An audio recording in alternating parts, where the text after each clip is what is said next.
السلام علیکم رحمۃ اللہ وبرکاتہ۔ اعوذ باللہ من الشیطان الرجیم، بسم اللہ الرحمن الرحیم۔ ارشاد ربانی ہے فاذکرونی اذکرکم واشکروا لی ولا تکفرون۔ یہ سورہ بقرہ کی آیت ہے۔ اس میں یہ بیان کیا گیا کہ فاذکرونی، پس تم میرا ذکر کرو، اذکرکم، تو میں بھی تمہارا ذکر کروں گا، واشکروا لی، اور میرے شکر گزار بندے بن کر رہو، ولا تکفرون، اور پھر ناشکری مت کرو۔ اس آیت میں یہ بتایا جا رہا ہے کہ اگر تم میرا ذکر کرو گے تو پھر میں تمہارا ذکر کروں گا۔ تو سب سے پہلے ہم یہ جاننے کی کوشش کریں گے کہ ذکر سے مراد کیا ہے، یہاں پر ذکر کن معنوں میں استعمال ہو رہا ہے۔ چونکہ ہماری نظر میں ذکر اسے کہتے ہیں کہ کوئی ایک نام اللہ تعالیٰ کا رٹنا، جپنا، یا پھر تسبیحوں پر کوئی الفاظ کو دہرانا، یا پھر ایسے مجالس سجانا جس میں ذکر کی محفلیں ہو رہی ہے اور اللہ اللہ کے نعرے لگائے جا رہے ہیں۔ اس سے مراد یہ ذکر نہیں ہے، بلکہ قرآن کے کئی صورتوں میں واضح طور پر یہ بیان کر دیا گیا کہ ذکر کیا ہے۔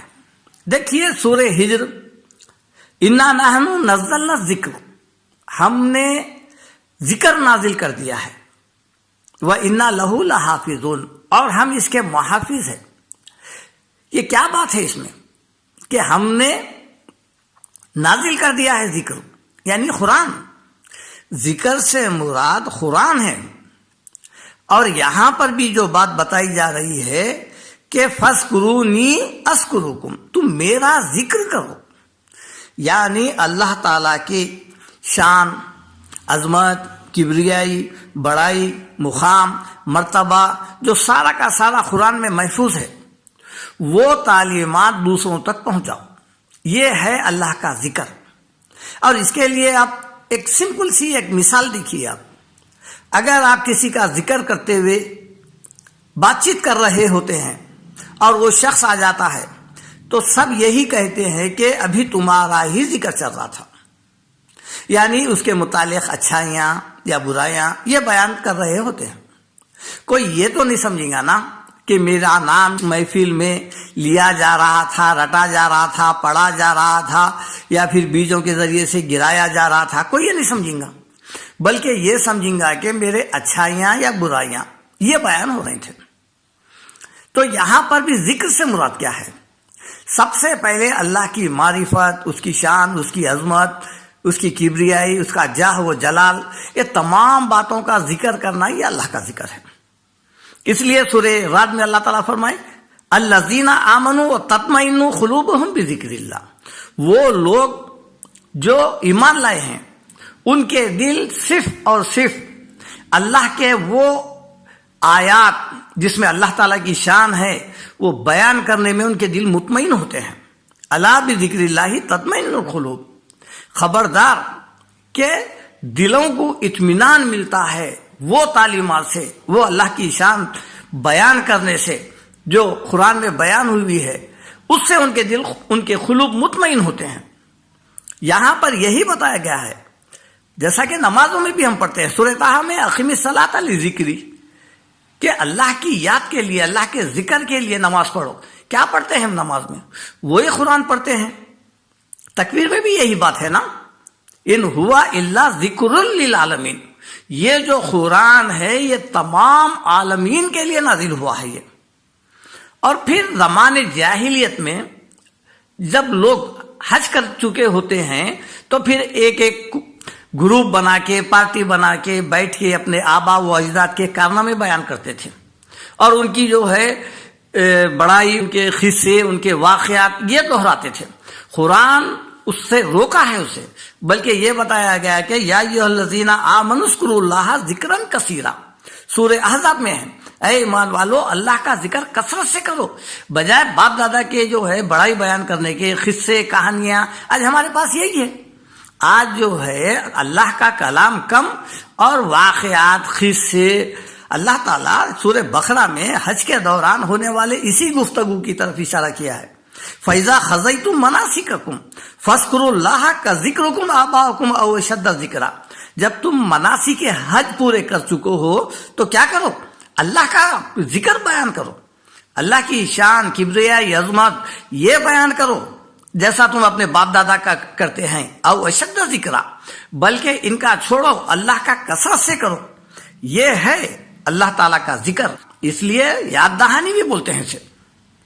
انسان کے متعلق جتنا سارا علم اللہ تعالیٰ قرآن میں بیان کرے ہیں وہ سب کا سب انسان کے فائدے کے لیے ہے۔ ایک ایک آیت کے متعلق اسے کہیں نہ کہیں کسی نہ کسی شعبے میں رہنمائی مل جاتی ہے۔ سورہ نحل میں اللہ تعالیٰ بولے وَأَنزَلْنَا إِلَيْكَ الذِّكْرَ، اے نبی صلی اللہ علیہ وسلم آپ کی طرف ہم یہ ذکر یعنی قرآن نازل کرے ہیں۔ کیا ہے اس میں؟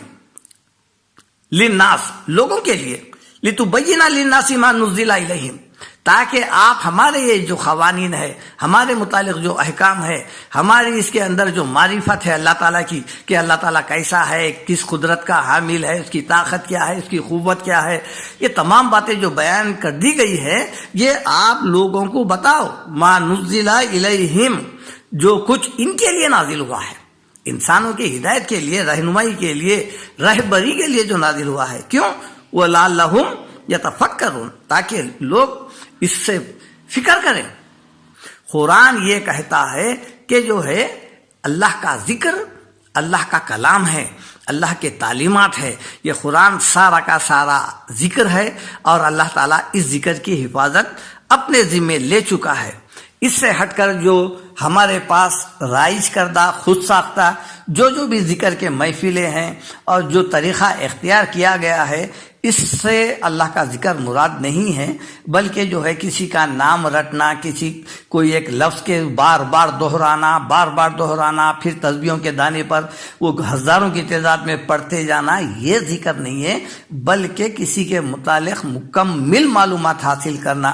چونکہ ذکر اس لیے کہے ہیں، اس میں اللہ تعالیٰ کے متعلق بھی تفصیل ہے، ایسی تفصیل ہے کہ جب تمام ہر شعبے میں آپ کے لیے مددگار ثابت ہوگی اللہ کے متعلق، اور پھر آخرت کے متعلق بھی تفسیر ہے، اپنے متعلق بھی تفسیر ہے، یہ تمام باتوں کی مکمل ڈیٹیل ہے، اس لیے اس کا نام ذکر ہے۔